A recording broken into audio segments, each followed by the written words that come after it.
తిక్కలోడు తీర్థానికి వెళ్తే ఎక్కాదిగా 7 ఏళ్ళు పట్టిందంటారు. అట్లాగే ట్రంప్ దౌత్యం, ట్రంప్ విధానం అట్లాగే ఉంటుంది. నాటో అనేది తయారు చేయడానికి దాదాపు 40 ఏళ్ళు పట్టింది అమెరికాలో ఉన్న పాత పాలకులకి. దాన్ని పటిష్టం చేసి అమెరికా తోకలాగా తయారు చేయడానికి. నాటో అనేదాన్ని నాశనం చేయడానికి ఏడాది పెట్టలేదు ట్రంప్కి.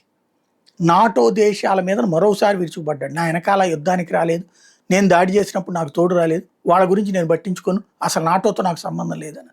ఐక్యరాజ్య సమితితో కూడా ఈయనకి సంబంధం లేదు, నాటోతో కూడా సంబంధం లేదు. What next? అమెరికా ఇంతకాలం ఐక్యరాజ్య సమితి అని ఒక ముసుగును ముందు పెట్టింది, నాటో అని ఒక ముసుగును ముందు పెట్టింది, యూరోపియన్ అని ఒక ముసుగును ముందు పెట్టింది. వాళ్లతో దాడులు చేపిస్తూ, వాళ్ళ ద్వారా కథ నడిపిస్తూ, వెనకాల ఆయుధగారంతో అమెరికా తను యుద్ధం చేసేది. వీళ్ళని ఫేస్ ముందు పెట్టేది. ఇప్పుడు ఆ ఫేస్ని చెడగొట్టుకుంటున్నాడు ట్రంప్.